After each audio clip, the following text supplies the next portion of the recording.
El día de hoy queremos también hablar del tema del COVID-19, de la pandemia y de cuánto las autoridades en América Latina y el Caribe pudieron articular respuestas efectivas para mitigar el efecto de ese colapso económico sobre la población. Pero siendo un continente con altísimo nivel de informalidad y países con altos niveles de informalidad, esa tarea, por supuesto, que se antoja titánica. Y quien ha estudiado muchísimo de este tema, y me da mucho gusto saludarlo, ahí lo tienen, al economista Hernando de Soto, presidente del Instituto Libertad y Democracia. Saludos hasta Lima, ¿cómo estás? Yo muy bien, y Gabriel, espero que tú también sobreviviendo. Exactamente, sobreviviendo y pidiéndote análisis. ¿Aprovecharon los gobiernos, desarrollaron algún mecanismo efectivo? ¿Hay un país que te dé el ejemplo de cómo atacar o mantener a flote a esa población informal durante la pandemia? No, la verdad es que ninguno de ellos ha podido porque si hay algún aspecto positivo a esta pandemia, que no los hay muchos, ¿no? Porque mucha gente va a sufrir, mucha gente va a morir, pero si hay algo que está bueno es que podemos por fin comenzar a definir lo que es informalidad, ¿no? La gente confunde informalidad con pequeña y mediana empresa y con gente generalmente pobre, y eso no es el tema. El tema de la informalidad son ese 60-70% de la población en los países en desarrollo, e incluyo entre ellos a los países excomunistas que no han integrado el sistema global. Y entonces, para mí lo importante ahí es que al no integrar el sistema global, es decir, que no han entrado en el sistema de derecho, no están en los registros, y al no estar en los registros, evidentemente no están normados como el resto de nosotros. Eso es el factor importante. Entonces, ¿qué es lo que ha permitido ver ahora la pandemia? Que es que cuando se ha dicho, bueno, ¿dónde están? ¿Cómo los ayudo? ¿Cómo creo yo incentivos para que no salgan a la calle? Para bonificarlos, para apoyarlos. Se sabe ahora que el problema es que no hay información sobre ellos porque no están registrados. Y el registro viene generalmente de la propiedad, porque un registro de identidad, tú puedes estar pues en Atlanta, puedes estar viajando por California, Dios sabe dónde están. Y todos saben que en muchos países la gente registra nacimientos, pero no necesariamente registra muertos, que es la razón también por la cual hay tantas votaciones falsificadas en el tercer mundo. Pero si no hay registros de propiedad, es decir, cosas que vinculan a la gente a su fortuna, al lugar donde radican, al lugar donde trabajan, con quién están viviendo, tienen hijos, todas las cosas que permiten, por ejemplo, a un policía encontrar a un criminal o a un gobierno ayudar a bonificar a alguien que está su lado, estamos viendo que no los estamos alcanzando. Entonces, en ese momento nos estamos dando cuenta, uno, que al no poder identificarlos y ubicarlos, no podemos ayudarlos. Número dos, que tienen que salir, porque como no están identificados y ubicados, tienen que tener contacto físico para poder comercializar, producir, porque la cosa es de mano a mano, ¿no? La cosa es de físico a físico, porque no pueden ser virtuales como nosotros. Y la tercera cosa que también es clara, es que no pueden formar capital. Y el resultado es, como lo acaba de anunciar el director general Guy Ryder de la Organización Internacional del Trabajo, que es de los 3.300 millones de personas en el mundo que trabajan, que llevan el pan a su casa, ¿no es cierto?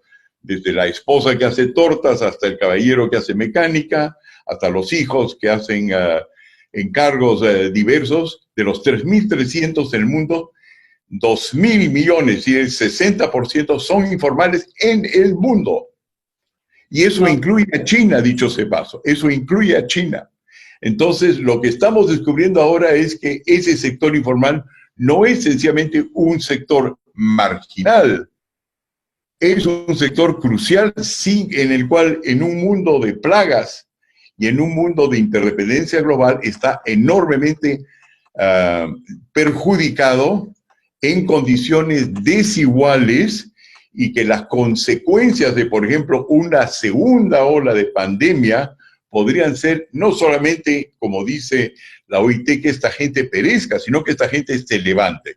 Yo creo que va a haber, las consecuencias de estas las vamos a recién comenzar a ver y sufrir en carne propia en los próximos días o meses.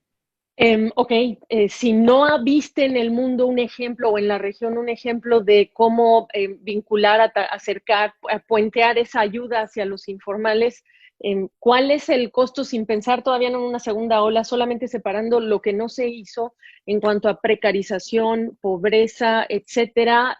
¿Cuál va a ser el resultado neto que ya estás viendo que sí podemos empezar a cuantificar? Bueno, el resultado, por ejemplo, lo que podemos ver hoy día en el Perú y el resto de los países no son muy distintos en sentido de números, ¿no?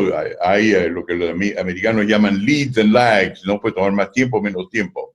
Pero esencialmente, por ejemplo, ahora lo que ven en Lima son que la venta en las calles del tercer mundo, que es muy típica, hay una serie de ambulantes y comerciantes que no han podido vender, que no hay nada de e-commerce, que lo van a hacer a través del Internet.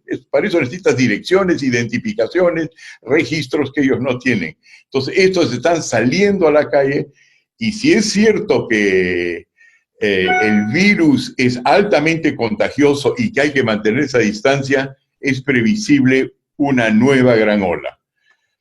Y en ese momento ya vamos a comenzar a poner la cosa ya no solamente en manos de los médicos, sino ya hay que ponerlo en manos de políticos de envergadura, donde entra el fenómeno de la propiedad. Porque si la idea es distancia, lo que te marca linderos en el mundo se llama propiedad, property, boundaries, fronteras.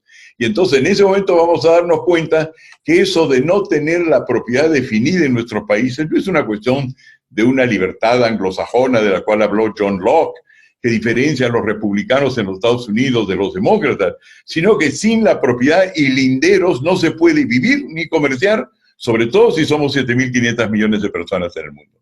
Entonces van a venir en ese momento la necesidad de definir cómo es que se instala esa propiedad y que no corresponde eso solamente a criterios médicos, sino a criterios económicos. Y por fin va a recalar en los Estados Unidos muy fuerte por una razón que ellos no se han dado cuenta hasta ahora, y es su relación con China. Porque China tiene una idea sobre lo que es la propiedad que rivaliza con la de los Estados Unidos y que atiende a los pobres. Entonces estamos en un caso increíble en el cual el país que inventa la propiedad de los pobres, que es los Estados Unidos, va a encontrar con un mundo, un globo, donde los chinos han comprado más propiedad y tienen más concesiones públicas en el tercer mundo, África, Asia, América Latina, de lo que tienen los Estados Unidos el día de hoy. Por ejemplo, en mi país, en el Perú, la mayor dueño de minas, la mayor dueño de recursos naturales, la mayor inversión en puertos de entrada y salida de la selva yendo hacia el puerto por la ruta de la seda son los chinos, no son los americanos. Y ahora que han decidido ambos que son los nuevos rivales, ¿no? La balanza de poderes en el mundo, las consecuencias de esta pandemia va a ser que comience una era completamente distinta en las relaciones internacionales del mundo, y ya no es capitalismo como comunismo, sino capitalismo a lo chino versus comunismo a lo americano. Y no tiene nada que ver con democracia, sino tiene que ver con quién se siente más cercano a los pobres.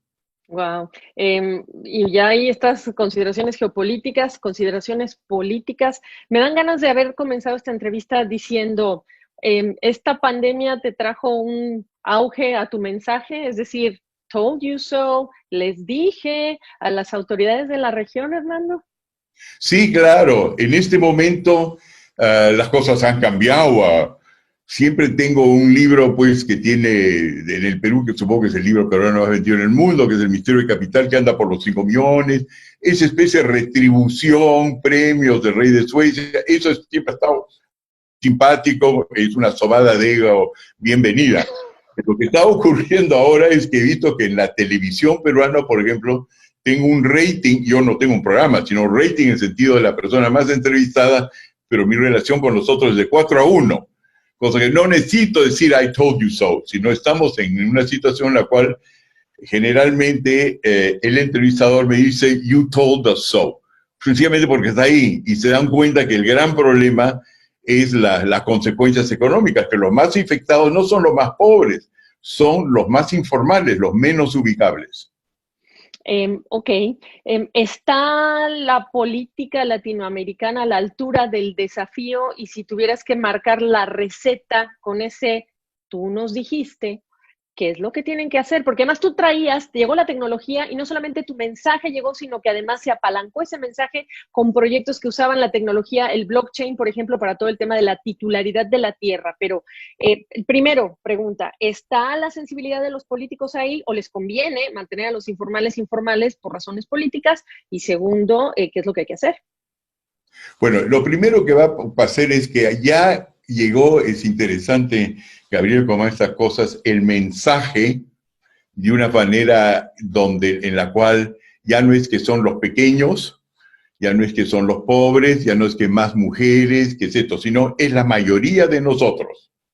La mayoría de la superficie del mundo está bajo control de los informales, ya está claro. Y no solamente esto, sino en las ciudades, y están hacinados. Y los informales, cuando están descontentos, se pueden hacer cosas interesantes, pacíficas, constructivas, o si no se maneja, pueden ser sumamente destructivas, porque van a querer necesariamente un nuevo orden. Y no nos olvidemos que antes que comience la pandemia, el gran tema no era la medicina, el gran tema era la desigualdad y el resurgimiento de gente como Piketty. Y ahí estaba Bernie Sanders dando el mensaje por el otro lado, challenge to capitalism y todo eso. Entonces, ahora eso regresa y se junta con los otros. Eso es saber si los líderes están a las alturas. Eso es una cosa que se ve pues en los momentos en los cuales ya comienza a incendiarse, ¿no? La gente en los Estados Unidos no sabía que el presidente Harry Truman era todo un machazo, un valiente, que era capaz de sostener una guerra en dos frentes, con Japón por un lado y por otro lado con Europa, hasta que estuvo sentado ahí. Y ahí la gente se dio cuenta que era efectivamente un líder a las alturas. ¿Quién hubiese pensado que después de la Segunda Guerra Mundial había un señor Adenauer en Alemania, había un señor Schuman en Francia, había un señor de Gasperi en Italia, que podían salir y representar el momento y las circunstancias? Eso lo vamos a ver con el tiempo. Lo que pasa es que es ahora inevitable que este fenómeno ahora salga a la luz y que dejemos de tratarlo solamente académicamente, como lo hacemos mucha parte de América Latina. ¿Sabe usted? Esto es un problema étnico, racial, así son los mayas. Un profesor universitario que se pasa 40 horas explicando que los quechuas, no solamente los quechuas, hay los chancas y los guaraníes son distintos, sino vamos a comenzar a ver de que hay un problema de gran clases sociales. Y una cosa que es para mí la más interesante y fascinante de todo esto es porque mi tesis es que no es una cuestión de saber quién es dueño de qué. Eso está muy claro hasta en la miseria más miserable que puede existir en Argentina, porque hay un perro que ladra ahí y nadie puede entrar a un cierto lugar o no dentro de la ley, porque hay otros tipos, si se quiere, de registro. Lo que es importante es la cosa siguiente, es que la propiedad es la base de la formación de capital. La manera como se financia una compañía estadounidense para sacar petróleo, para sacar minerales, para sacar todo lo que requiere la revolución futura que se nos viene encima, que ya es carros eléctricos que requieren batería, América Latina que probablemente tiene las reservas de litio más altas del mundo, que tiene tierras raras las más altas del mundo, que tiene lo que tenemos sobre todo chilenos, bolivianos y peruanos, cobre, que es la única superficie que mata amebas y viruses, es la única lugar en el cual no viven. Y nosotros tenemos que nuestras poblaciones pobres han heredado la superficie de la tierra y ya están bloqueando. Lo que están bloqueando, en lo que se refiere al Perú, es $1 billón en los Estados Unidos, $1 trillion de reservas ya aprobadas y sobre las cuales hay infraestructura. En todo el tercer mundo, donde hay 70% de informalidad, la superficie de la tierra ya ha sido apoderada por los informales y el valor de los minerales probados, sin hablar de su potencial, probados que existen, son $170 trillion. Billones. ¿Y cuánto es eso? Es 5 veces el Producto Bruto Interno de los Estados Unidos sumado a 5 veces el Producto Bruto Interno de China. Y entonces ahora lo que va a pasar es que toda esa compra por los chinos de enormes terrenos en África que hemos visto venir, ¿no es cierto? La ruta de la seda, puertos, ferrocarriles, han hablado de hacer un ferrocarril y una carretera y un oleoducto que cruza toda América Latina, un nuevo canal de Panamá, es para poder sacar esos recursos. Y en ese momento, ese es el terreno, olvídate de los aranceles entre los Estados Unidos y China. Si el jabón Camay va a costar ahora más o menos, y si el chop suey va a costar más o menos en los Estados Unidos. El gran problema que se viene actualmente es que, por lo que yo he podido ver, ya se han comenzado a dar cuenta en los Estados Unidos cuando el presidente Trump ha ofrecido a Dinamarca comprar Groenlandia. Si se están dando cuenta que al margen de una economía virtual, el hecho es que hay un solo planeta donde se ha probado que hay vida y es este. Elon Musk puede seguir enviando cohetes a Marte si quiere, pero por mientras tanto los chinos están en la mayor parte de superficie de la Tierra y ese va a ser el reto de la nueva Guerra Fría y por lo tanto, como la gente funciona en base a ideas y conceptos, la informalidad, o mejor dicho, dónde se decide o cuál de los sistemas acoge más a las clases que se están rebelando en Santiago de Chile, hace unos cuantos meses, se están revelando en los bulevares de París, en las avenidas de Bruselas, etc. ¿Cuál de los dos capitalismos va a atenderlos más rápido? Wow. Óyeme, y si alguien que vive en México, en Lima, no sé, porque tú me estás hablando de un nuevo orden mundial que puede ser propuesto por estas condiciones y estas coyunturas que me estás diciendo, el COVID lo acelera casi. ¿Hay algo, bancarizar, usar el blockchain para titularizar a nivel local, nacional, comunitario? ¿Qué hacer? O estás hablando de una nueva generación, o ya no hay nada que hacer, es inevitable. No, es inevitable el cambio. Mira, la forma de verlo, y lo vamos a relacionar a blockchain si tú quieres, la forma de verlo es que en 1979 Deng Xiaoping dijo, me da lo mismo si el gato y el color del gato, yo lo que quiero es que case ratón, y comenzó a mover hacia un tipo de capitalismo de Estado, pero capitalismo con propiedad, con corporaciones, con moneda sana, con contabilidad china. Luego, en 1989, colapsa la Unión Soviética y con ella financian los países de Europa del Este. Knockout, en ese momento significa de que el comunismo como filosofía o como un accionar económico desaparece. Y lo que hay son distintos tipos de capitalismo. Algunos dirían, ya esto no es capitalismo, es otra cosa, pero lo que usted quiera. Esta es la única opción que ocurre.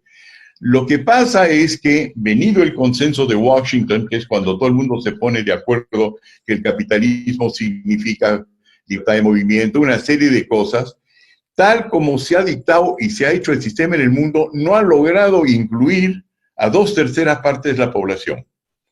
2.000 millones de personas, que si hablamos las personas con quien viven, que mantienen, el abuelo que es un dependiente, el hijo que está en el colegio, son 4.000 millones de personas que vienen a ser más o menos el 60% del mundo, si tenemos 7.500 millones de personas. Esas personas que la gente dice, we have left them behind, ahora ya no están tan behind.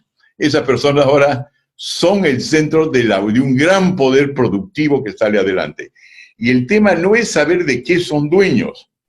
El tema es saber cómo lo que ellos tienen se puede documentar de tal manera que comienza a crear dinero. Me explico.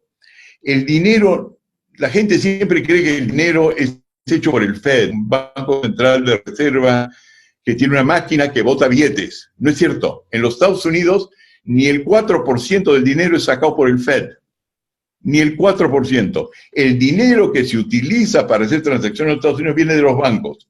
¿Cómo crea un banco el dinero? Tú casi no ves cuando te hacen un préstamo, no te pones, salvo que estés viendo una película de Scorsese o de gangsters, no te van a poner pues una maleta, ¿no? Se transfiere virtualmente. Eso se logra porque la persona que pide el préstamo, que pide la persona, el banco, y el banco que se lo va a dar, o el hedge fund que se lo va a dar, o la compañía de inversiones que le va a dar, va a girar dinero a cambio de seguridad. Es double entry bookkeeping. Es entrada por 2 libros. Por un libro, el hecho que la persona que solicita dinero y capital dice, yo soy dueño de esta parte de la Amazonía. Puedo comprar y venderla, o puedo alquilarla, o puedo concesionarla. Y esa es mi seguridad, y yo entro por una ventanilla. Si el título o los títulos que componen este paquete son correctos y se conforman con el Securities Exchange Commission, es decir, la Bolsa de Valores de los Estados Unidos, leyes de 1933 y 34, que es the Securities Acts of the United States, que son ya prevalecientes en todo el mundo, a cambio de eso y un buen underwriting y de acuerdo a las leyes de los Estados Unidos y la prueba de que la Amazonía verdaderamente es la propiedad de ese señor Suárez o Goytisolo o lo que sea, emiten el dinero. El dinero es emitido en base a que yo tenga confianza porque sé quién eres y sé que tienes algo que perder. Entonces, lo que hay que hacer ahora es hacerse la pregunta siguiente. No si se han dado cuenta los pobres de que tienen, pues ya se han dado cuenta perfectamente, están todos los pueblos jóvenes, todas las pueblos miserias, están claramente con sus paredes, están claramente con policía que respeta lo que tienen. La pregunta es, ¿cuál de los 2 sistemas de bolsa de valores van a reconocer que lo único que falta son una pequeña cantidad de documentos que tienen los pobres de América Latina, de África o de Asia, ¿no es cierto?, van a poder ser certificados de manera tal que la bolsa los acepte abiertamente. Lo que no se ha dado cuenta la bolsa, por ejemplo, en los Estados Unidos, es que hace años que lo están aceptando. Lo que pasa es que están empaquetados por compañías petroleras grandes y están incluidos ahí como si fuera una lima dentro de una torta de Navidad que le pasa a uno un preso. Pero hace tiempo que tú no puedes perforar en ningún país en desarrollo si los que están encima no es compensados o se surge el Estado Islámico. En otras palabras, los informales iban a llegar a ser igualito a nosotros en 30 años, 40, 60 años. Mi apuesta es que ahora van a tomar 5 años. Y van a tomar 5 años porque lo que no lo hacen, se van a encontrar un estado de pobreza inmensa. No hay otra cosa que absorberlos. Y los informales, y hay gente, como tú sabes, en nuestros países que siguen con ideas neomarxistas, revolucionarias, islamistas. Tenemos Hezbollah en América Latina. Existe esas cosas, ¿no? Esas teorías. Si creen que van a encontrar una solución socialista, comunista, aunque no se llame marxista, no estén equivocados, porque ya no hay el Comintern, ya no hay la Unión Soviética, no hay Rusia, no hay Moscú y no hay un Beijing que apoye una revolución. La única cuestión que hay que hacer es escoger un capitalismo o tipo chino, por decirlo, que los americanos llaman autoritario y que los latinoamericanos les importa 3 pepinos, porque tampoco somos particularmente democráticos y además no nos amenazan, no estamos pensando en un portaavión chino tomar Lima mañana, eso no va a ocurrir. Y por otro lado, un americano democrático, pero que está de espaldas a ellos, ¿no? Los dos van a tener que cambiar y nosotros somos el campo de batalla, los países del tercer mundo, donde los 2 poderes se van a enfrentar. Y esa es la nueva división del mundo. Wow, qué clase nos acabas de dar, qué reflexión tan importante en el momento que está ocurriendo cuando estamos hablando de este tema. Mil gracias, Hernando de Soto, por ponernos a pensar en cómo ver esa informalidad y lo que va a representar en cuanto a ese nuevo orden mundial. Es básicamente lo que me estás diciendo. Muchas gracias por esta entrevista. Yo te lo agradezco a ti y la verdad es que, como se dice en inglés, uno es tan bueno como son las preguntas. Y voy a estar escribiendo un montón sobre esto. He sido llamado por ya 30 jefes de Estado en los últimos meses y ya no es el Islam contra el cristianismo, etc. Lo interesante, te quiero decirlo, es que este es el primer programa internacional en el cual alguien me hace la pregunta que provoca la respuesta y te lo agradezco muchísimo, Gabriela. Un placer, Hernando de Soto, ahí lo tienen. Saludos hasta Lima, un abrazo, cuídate mucho. Un abrazo.